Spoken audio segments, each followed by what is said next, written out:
Yo, salut tout le monde et bienvenue pour cette toute nouvelle vidéo qui est un update lecture.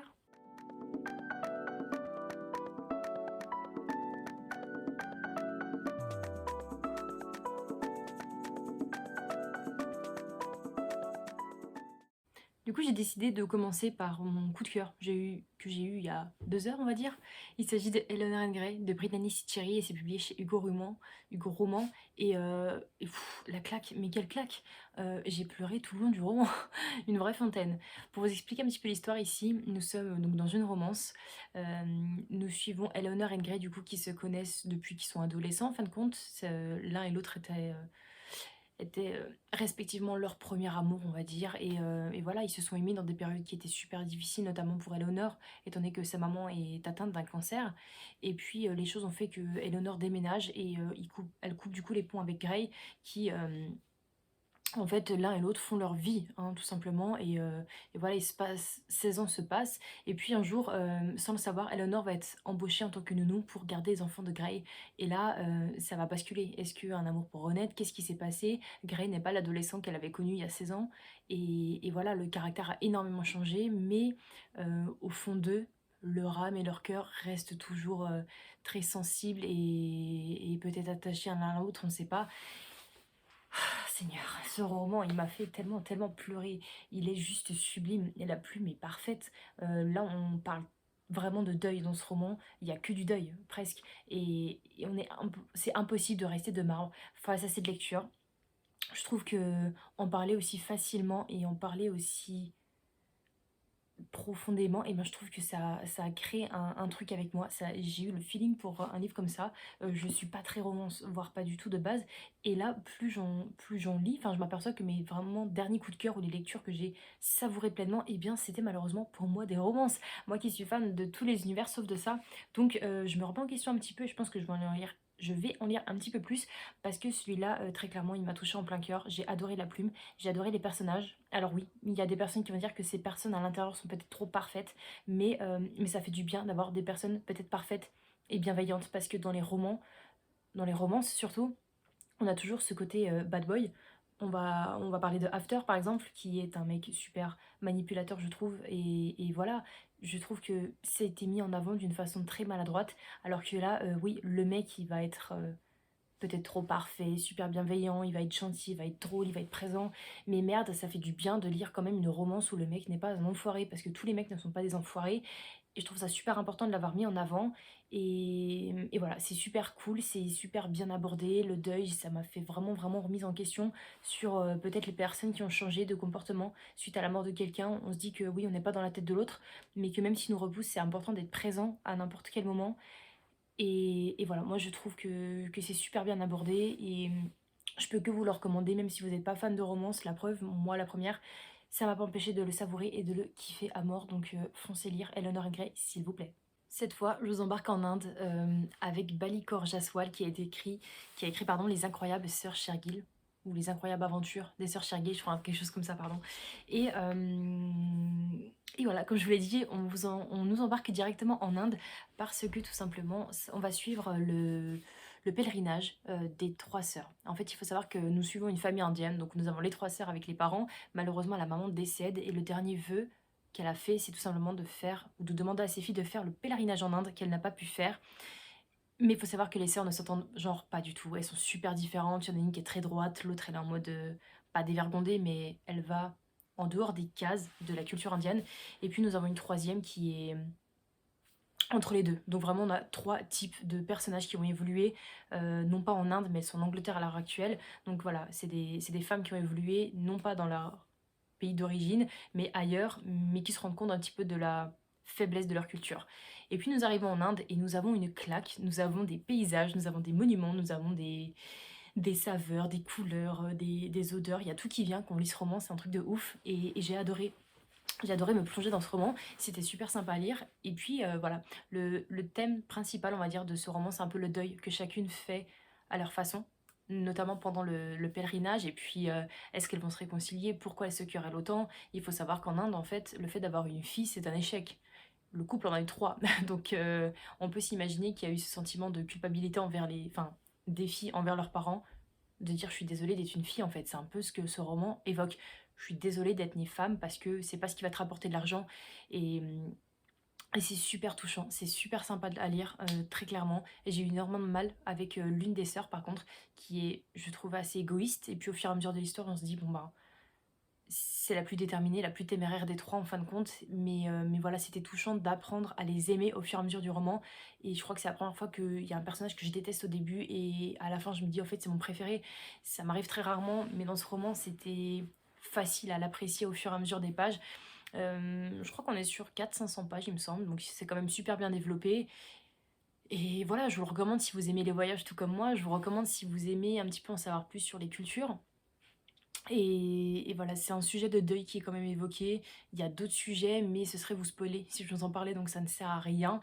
Je vous conseille de le lire et de revenir vers moi pour me dire si vous aussi vous l'avez apprécié, parce que je trouve qu'il n'a pas été assez mis en valeur par rapport à son contenu, et je trouve ça vraiment dommage. Je vous laisse tranquille avec les deuils et on parle de légèreté avec les romans Disney vilains. Donc ça c'est le tome 3 je crois et ça c'est le tome 5 je crois, je me rappelle plus. Bref, celui-là pour vous faire une idée, on poursuit un peu le côté vilain de Maléfique dans Disney. C'est pas celui que j'appréciais le plus très clairement, je trouve que dedans Maléfique a été mis un peu à l'écart par rapport à d'autres romans des vilains que j'ai pu lire. Je trouve ça dommage. Voilà, on était vraiment basé sur tous les personnages qui étaient extérieurs à Maléfique et je trouvais ça dommage parce que je lis cette saga justement pour essayer d'en apprendre un petit peu plus. Mais ça m'a laissé perplexe au niveau de ce roman-là. Après, j'ai continué la suite et c'était mieux. Mais quoi qu'il arrive, celui-là, je trouvais que c'était un peu le moins bon, malheureusement, de la saga des vilains. Donc voilà, j'ai pas grand-chose à vous dire de plus, hein, très clairement, sur cette saga. Et puis pour les Sœurs étranges, eh bien, c'est un tome qui, pour moi, clôture, entre guillemets, cette saga des vilains, même s'il reste Cruel Diablesse que je n'ai pas encore lu. Ici, en fait, on est vraiment dans la... dans... ben, dans les sœurs étranges qui sont présentes dans tous les romans. Donc là, c'est, on va dire, le dernier tome de cette saga. Donc on les retrouve, on essaie de savoir un peu ce qui se passe. Mais on essaie de savoir pourquoi les sœurs étranges font autant de mal en fait à toutes les personnes. Et c'est compliqué, franchement, si on fait dans le désordre cette saga, on est un peu dans la merde parce que j'avais lu le tome 5, après je suis revenue au 1 et tout, et j'étais complètement paumée. Mais je suis contente de l'avoir lu parce que du coup, c'est une super bonne saga qui se lit assez facilement. C'est super fluide et du coup, ben, ça reste des Disney, c'est écrit super gros, très clairement gros, et ça se lit bien, donc c'est plutôt cool. Celui-là j'avais bien aimé comme tome, et voilà, franchement je suis désolée, je sais pas quoi vous dire de plus parce que c'est des romans qui, je pense, vous voyez peut-être passer un petit peu partout et qui ne sont pas super élaborés, en sens vu qu'on suit vraiment des vilains qui sont assez connus de base. Donc voilà, là voilà, c'est tout ce que j'ai à dire dessus. Je pense très clairement que là, la saga que je vais dont je vais vous parler, en fait, c'est une saga qui va finir dans mes sagas coup de cœur, très clairement. Parce que c'est une saga qui est jeunesse, mais qui se lit à une vitesse. Il s'agit de La Légende des Quatre, donc écrit par Cassandra O'Donnell. Donc là, c'est le tome 2 que j'ai lu. Le tome 1, j'avais plutôt bien aimé. Le tome 2, eh bien également. Franchement, c'était encore mieux, c'était encore plus d'action, c'était sympa. Pour vous faire un petit peu un résumé, en fait, nous suivons des yokai, donc c'est des personnes comme vous et moi, mais qui se transforment en fait en animal. Là, donc, nous sommes dans une grande forêt où il y a 4 clans, donc serpent, aigle, tigre et je me rappelle plus quoi. Serpent, aigre, tigre. Il y a peut-être marqué derrière. Bon, ils auraient pu le marquer quand même. Bref, je me rappelle plus, je suis désolée. Un quatrième animal. Et en fin de compte, nous suivons un petit peu les héritiers de ces 4 clans qui sont adolescents, mais qui sont conscients que l'alliance est importante pour pouvoir se protéger des humains qui sont en train de prendre le dessus. Voilà.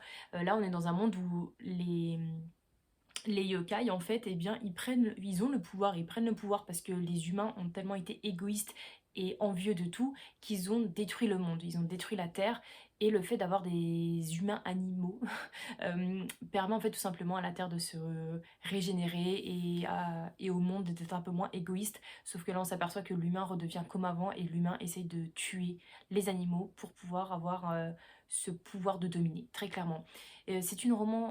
C'est un roman jeunesse, pardon, une saga jeunesse fantastique, mais qui est vraiment super super fluide à lire.